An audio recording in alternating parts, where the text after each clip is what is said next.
نظروں پہ چڑھے چھوڑ کے تلوا تیرا، اور ایمان پہ دے موت مدینے کی گلی میں، مدفن ہم سب کا محبوب کے قدموں میں بنا دے۔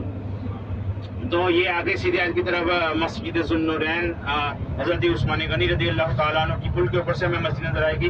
مسجد ذوالنورین حضرت عثمان غنی رضی اللہ تعالیٰ عنہ کی مسجد ہے، اور یہ ذوالنورین اس لیے آپ کو دو رونوں والا کہا جاتا ہے کہ حضور نبی کریم صلی اللہ علیہ وسلم کی دو صاحبزادیاں یکے بعد دیگرے ایک کے پردہ کرنے کے بعد دوسری آپ کے نکاح میں آئیں، اسی لیے آپ کو دو نوروں والا کہا جاتا ہے۔ تیری نسل پاک میں ہے بچہ بچہ نور کا، تو ہے اہل نور تیرا سب گھرانہ نور کا۔ ایک حضرت رقیہ رضی اللہ تعالیٰ عنہ آپ کے نکاح میں تھی، ایک حضرت ام کلثوم رضی اللہ تعالیٰ عنہ آپ کے نکاح میں تھی، اسی لیے آپ کو دو نوروں والا کہا جاتا ہے۔ تو آگے چل کے ہم جو مسجدیں دیکھیں گے، سیدنا عمر بن خطاب، مسجد غمامہ، مسجد علی، مسجد ابوبکر صدیق۔ سب سے پہلے ہم بائیں ہاتھ کی طرف گاڑی ہماری ٹرن لے رہی ہے، تو ایک نیو بلڈنگوں کے سینٹر میں ایک لیفٹ سائڈ پہ دیکھیں بائیں ہاتھ کی طرف ایک مسجد ہے، مسجد عمر بن خطاب رضی اللہ تعالیٰ عنہ۔ یہ سمجھ لیجیے عیدگاہ شریف تھی اس ٹائم، صحابہ کرام نے اپنے اپنے دورہ خلافت میں یہاں پہ عید کے جان مرد بچھائے۔ یہ مسجد عمر بن خطاب ہم نے دیکھی، اس کے بعد دیکھیں گے آگے بلڈنگ ختم ہوگی، پیچھے ایک چھوٹی سی پیاری سی سنہرے مینار والی مسجد ہے، حضرت سیدنا ابوبکر صدیق رضی اللہ تعالی عنہ کی یہ مسجد ہے۔ سب دیکھیں بائیں ہاتھ کی طرف کونے پہ ایک مسجد ہمیں نظر آئے گی سنہرے مینار والی، حضرت سیدنا ابوبکر صدیق رضی اللہ تعالیٰ عنہ کی مسجد۔ یہ فرنٹ پہ جو مسجد ہے اس کا نام ہے مسجد غمامہ۔ اس کے آگے یہاں سے مسجد اس زاویے سے نظر نہیں آ رہی، حضرت سیدنا علی رضی اللہ تعالیٰ عنہ کی مسجد ہے۔ یہ دیکھیں 6 نمبر گیٹ حرم کا، یہ سامنے مسجد غمامہ۔ مسجد غمامہ وہ مقدس مسجد ہے جہاں ہمارے پیارے آقا صلی اللہ تعالیٰ علیہ وآلہ وسلم نے سب سے پہلی عید الفطر کا جان مرد بچھایا تھا۔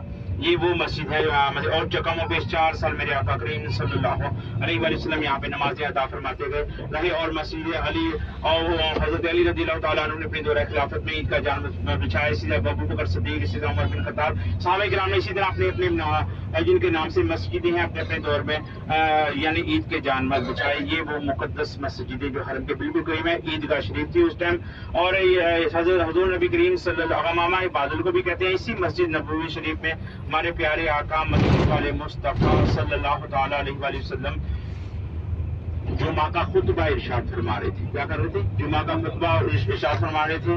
دوران خطبہ ایک عرابی کھڑے ہوئے عرض کرنے لگے، یا رسول اللہ صلی اللہ تعالیٰ علیہ وآلہ وسلم، پانی کی بڑی کمی ہے، کمی کی وجہ سے ہمارے کھیت خراب ہو رہے ہیں، آپ دعا فرما دے کہ اللہ تعالیٰ باران رحمت برسا دے۔ اللہ کے حبیب صلی اللہ تعالیٰ علیہ وآلہ وسلم جیسے آسمان کی طرف نگاہ مبارک اٹھائی، بادل اکٹھے ہو گئے اور برسنا شروع کر دیا، اور 7 روز تک یہ بارش ہوتی رہی۔ 1-2 دن کتنے روز تک؟ 7 روز تک یہ بارش ہوتی رہی۔ 8واں دن جمعے کا تھا، پھر جمعۃ المبارک کا تھا، پھر ایک عرابی دوران خطبہ کھڑے ہوئے صحابی اور عرض کرنے لگے، یا رسول اللہ پہلے پانی کی کمی تھی، ابھی پانی اتنا زیادہ ہو گیا ہے کہ زیادہ ہونے کی وجہ سے ہمارے کھیت خراب ہو رہے ہیں، اور ہمارے یا رسول اللہ جانوروں کو بھی نقصان پہنچے گا، ہمارے گھر بھی گارے مٹی کے بنے ہوئے ہیں، گرنا شروع ہو جائیں گے، آپ دعا فرما دیجئے کہ اللہ تعالیٰ اس بارش کو روک دے۔ اللہ کے حبیب صلی اللہ تعالیٰ علیہ وآلہ وسلم نے پھر آسمان کی طرف دیکھا، انگلی سے اشارہ کیا، سینٹر سے بادل چھٹ گئے، سائڈوں پہ چلے گئے۔ پھر حضور نے یہ دعا کی کہ یا اللہ اس بارش کو مدینہ شریف کے گرد و نما میں لے جا، سائڈوں پہ لے جا، باران رحمت کو روکنے کے لیے میرے آقا نے دعا نہیں کی۔ اور میں کرام فرماتے اگر روکنے کے لیے دعا کر دیتے آقا کریم صلی اللہ علیہ وسلم تو پھر بارش ہوتی نہ۔ تو حضور نے یہ دعا کی کہ یا اللہ اس بارش کو مدینہ شریف کے سائڈوں میں لے جا، گرد و نما میں لے جا۔ ایسا ہی ہوا، بارش جو ہے مدینہ شریف کے سائڈوں پہ چلی گئی۔ تو یہ سائڈ پہ نا ایک مسجد تھی، لیفٹ سائڈ پہ دیکھیں گے نا، انہوں نے ختم کر دی ہے، مسجد کاتبہ اس کا نام تھا، تو بڑی دیر ختم نہیں ہوئی یہاں پہ، اس کا گرد و نما نا یعنی وہی لکھی جاتی تھی یہاں پہ نا، کاتبی وہی اسی مقام پہ، یعنی مسجد کاتبہ اسے کہا جاتا تھا۔ تو اس مقام پہ انہوں نے وہ بڑی کوشش کی ختم کرنے کی، جب جتنی دیر تک وہ انہوں نے جسم مبارک نہیں نکالے وہاں سے، اتنی دیر تک یہ ختم نہیں ہوئی۔ تو اللہ کی ایسی طاقت تھی کہ وہ مشینیں خراب ہو جاتی تھی یہاں پہ آ کے۔ تو ابھی پھر جب یہاں سے قبور مبارک نکالی گئی تو پھر جسم مبارک صحیح سلامت ہے ان کے جو دفن تھے۔ تو اسی طرح سیدنا حمزہ کی بات کو، سیدنا حمزہ رضی اللہ تعالیٰ عنہ کی قبر مبارک نا پہلے تھوڑا ہٹ کے تھی قبریں، تو پانی آ گیا قبروں کے نیچے۔ اس وقت کے جو گورنر تھے سیدنا حمزہ ان کی خواب میں تشریف لے کے آئے، ہماری قبریں یہاں سے چینج کرو۔ 1 دفعہ 2 دفعہ، تیسری دفعہ انہوں نے جب دیکھا قبروں کے نیچے پانی تھا، پھر دوسری جگہ پہ قبریں چینج کی گئی۔ اب 46 سال بعد یہ معاملہ ہوتا ہے تدفین 46 سال بعد جب دیکھا تھا شہداء کے اسی طرح زخم تر و تازہ تھے، جس جگہ سے زخم تھے کفن کو بھی کچھ نہیں ہوا تھا، زمین میلی نہیں ہوتی، جہن میلا نہیں ہوتا، آقا کے غلاموں کا کفن میلا نہیں ہوتا۔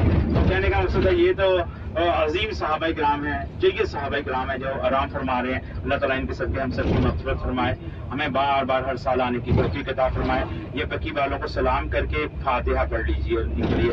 السلام علیکم یا اہل البقیع، السلام علیکم۔ یہ اگر لیفٹ سائڈ پہ کونے پہ بقیع ہے، سلام پیش کر کے جنتی پہاڑ بھی اپنے نظارے لٹا رہے ہیں، یہ جبلی افرت جنتی جہاں سے حاضری لے کے آئے۔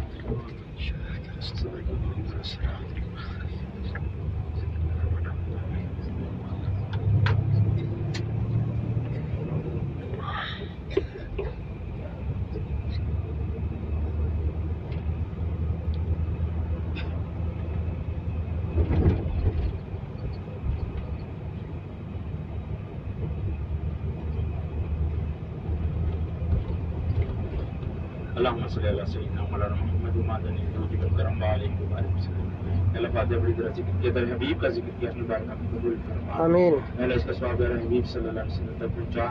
حضور نبی کریم صلی اللہ علیہ وسلم کے خیر تمام انبیاء رسول امہات المؤمنین رضی اللہ عنہم، آپ کے والدین کریم میں رضوان اللہ تعالیٰ اجمعین، اولاد پاک اہل بیت سید شہداء سیدنا حسن کے شہیدان اسلام کی عزت پیش کرتے ہیں، قبول و منظور فرما یا اللہ۔ تمام صحابہ صحابیات تابعین تبع تابعین مجذوب قلندر روز تک سب کی خدمت میں بات پھیلے مصطفیٰ پیش کرتے ہیں، قبول و منظور فرما یا اللہ عز و جل۔ جن تک کوئی پوری دنیا میں سال ثواب پہنچانے والا نہیں، یا اللہ ان کی خدمت میں بات پھیلے مصطفیٰ پیش کرتے ہیں، قبول و منظور فرما یا اللہ۔ ہمارے عزیز و اقارب میں سے جو دنیا سے رخصت ہو گئے ان کی خدمت میں بات پھیلے مصطفیٰ پیش کرتے ہیں، قبول و منظور فرما یا اللہ۔ ان کی قبروں کو جنت کے باغوں میں سے ایک باغ بنا یا اللہ، ان کے گزشتہ گناہوں کو معاف فرما دے یا اللہ۔ ان سے راضی ہو جا، حبیب کے جلوے دکھا دے یا اللہ۔ ہم سب سے بھی راضی ہو جا، ہمارے گناہوں کو معاف فرما دے یا اللہ۔ ہم تمام صغیرہ اور کبیرہ گناہوں سے توبہ کرتے ہیں، توبہ پہ استقامت عطا فرما یا اللہ۔ ہمیں پیارے حبیب صلی اللہ علیہ وسلم کی ہر سنت پہ عمل کرنے کی توفیق عطا فرما یا اللہ۔ ہمیں سنتوں کا آئینہ دار بنا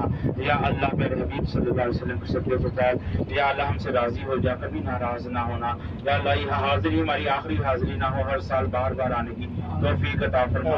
ہم سب کا خاتمہ ایمان کے ساتھ فرما، ایمان پہ دے موت مدینے کی گلی میں، مدفن ہم سب کا محبوب کے قدموں میں بنا دے۔ دیتا ہوں تجھے واسطہ میں پیارے نبی کا، امت کو خدایا راہ سنت پہ چلا دے یا اللہ۔ جب تک میں واپس ہوں آنکھوں کے سامنے جلوہ حبیب اور ہم سب کے لب پہ ہو لا الہ الا اللہ محمد رسول اللہ۔ توجہ رکھیں گے لیفٹ سائڈ بائیں ہاتھ کی طرف، آگے تھوڑا سا ریڈ کلر کی دیوار نظر آئے گی، سرخ رنگ کی دیوار ہے، اس کے ساتھ جھونپڑی نما ایک شیڈ بنا ہوا ہے، آپ دیکھیں گے لیفٹ سائڈ پہ بائیں ہاتھ کی طرف۔ اس کے سامنے گھر تھا ماریہ قبطیہ رضی اللہ تعالیٰ عنہ کا، ابھی انہوں نے بالکل برابر کر دیا، قبرستان میں جگہ آ گئی ہے، تھوڑا یاد رکھنا۔ لیفٹ سائڈ پہ بائیں یہ سامنے لیفٹ سائڈ پہ دیکھیں شیڈ نظر آ رہا ہے جھونپڑی نما، تو یہ یہاں پہ گھر تھا ماریہ قبطیہ رضی اللہ تعالیٰ عنہ کے بالکل سامنے۔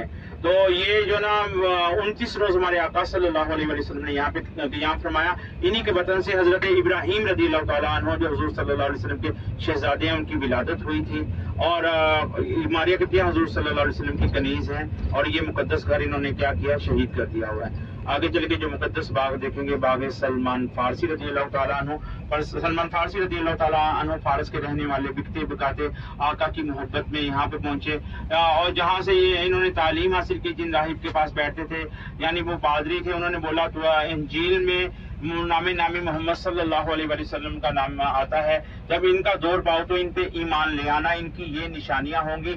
یہ صدقہ، 3 نشانیاں انہوں نے بتائی، ایک تو صدقہ قبول نہیں کریں گے، دوسری نشانی یہ بتائی کہ ہدیہ قبول فرمائیں گے، تیسری نشانی انہوں نے یہ بتائی کہ ان کے دونوں کاندھوں کے درمیان مہر نبوت والا نشان ہوگا۔ یہ 3 نشانیاں بتائی۔ جب یہ یہاں پہ ایک یہودی کے باغ میں کام کرتے تھے، ان کی غلامی میں تھے، جب حضور صلی اللہ علیہ وسلم کا سنا کہ یہاں پہ تشریف لے کے آ چکے ہیں، پہلے اس شہر کو یثرب کہا جاتا تھا، تو یہاں پہ تشریف لے کے آ چکے ہیں، تو آقا کی بارگاہ میں حاضر ہو کے انہوں نے کیا پیش کیا، کھجوریں پیش کی اور عرض کی یا رسول اللہ یہ صدقہ ہے۔ حضور صلی اللہ علیہ وسلم نے فرمایا اہل بیت جو ہیں وہ صدقہ نہیں کھاتے۔ تو پھر دوسری دفعہ یہ ایک نشانی کا پتہ چل گیا، پھر دوسری دفعہ تازی کھجوریں اور خوک آڑو لے کے حاضر ہوئے، عرض کرنے لگے یا رسول اللہ یہ ہدیہ ہے. حضور نے خود بھی کھایا، صحابہ کو بھی کھلایا. اور تیسری نشانی رہ گئی، حضور اسی طرح ایک دفعہ اسی باغ میں تشریف لے کے آئے، احمد شریف لنگی شریف باندھی ہوئی اور ایک گلے میں چادر تھی، ہوائیں چل رہی تھی. سلمان کبھی ادھر سے ہوکر دیکھتے ہیں کبھی ادھر سے کہ مہر نبوت والا نشان بھی نظر آ جائے. حضور نے اپنی چادر مبارک ہٹائی اور فرمایا سلمان تیسری نشانی پادری نے یہ بتائی تھی، یہ ہے مہر نبوت والا نشان. انہوں نے کلمہ پڑھا اور مسلمان ہو گئے. اور یا حضور صلی اللہ علیہ وسلم نے فرمایا سلمان اپنے مالک سے پوچھو تمہیں آزاد کرنے کی کیا قیمت لے گئی. انہوں نے مالک سے بات کی، اس نے شرطیں رکھی کہ 300 کھجور کے درخت لگاؤ، 40 کی 1.25 کلو سونا لے کے آؤ، پھر میں تمہیں آزاد کروں گا. یہ حضور کی خدمت ہے. بائیں ہاتھ کی طرف باغ سلمان فارسی ہے، اصل آگے تھوڑی سی کالی دیوار نظر آئے گی، وہ نظر آ جائے گا آپ کو.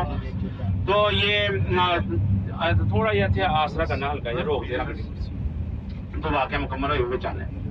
ہاں تو حضور صلی اللہ تعالی علیہ وآلہ وسلم کی بارگاہ میں حاضر ہو. حضور نے انہوں نے عرض کی یا رسول اللہ اس نے یہ شرطیں رکھی ہیں، یہ کالی دیوار نظر آ رہی ہے نا، یہ اصل باغ سلمان فارسی والی جگہ.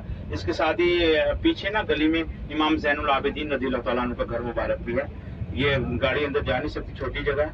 تو تھوڑا یہ رک گیا. تو حضور صلی اللہ علیہ وسلم نے فرمایا صحابہ سے اپنے بھائی کی مدد کرو. صحابہ کرام نے 300 پودے جمع کیے اور صحابہ کرام نے حضور نے اپنے رحمت بھرے ہاتھوں سے یہ پودے لگائے تھے. جو پھل 10 سال کے اندر تیار ہونا تھا نا 1 سال کے اندر تیار ہو گیا تھا. کوئی بھی ایسا درخت نہیں تھا جو بغیر پھل کے وہ سارے کے سارے پھلدار تھے. اور پھر 40 کی 1.25 کلو شرط والے یعنی کہ سونے کی شرط بھی پوری کی گئی اور سلمان فارسی رضی اللہ تعالیٰ عنہ کو آزاد کرا لیا گیا تھا. ان کی تاریخ میں عمر مبارک 250 سے 350 سال بتائی جاتی ہے. حضور صلی اللہ تعالیٰ علیہ وآلہ وسلم نے یہ بھی ارشاد فرمایا کہ سلمان ہمارے اہل بیت میں سے ہیں، یہ ہمارے خاندان میں سے ہیں. ان کے بارے میں یہ بھی انہیں مرتبہ ملا سلمان فارسی رضی اللہ تعالیٰ عنہ کو. آگے چل کے جو مقدس کنواں جو ہم دیکھیں گے بیر غرس اس کنویں کا نام ہے. یہ حضور صلی اللہ علیہ وآلہ وسلم کو خواب میں دکھایا گیا. ایک صبح اٹھے صحابہ سے فرمایا آج رات میں نے جنت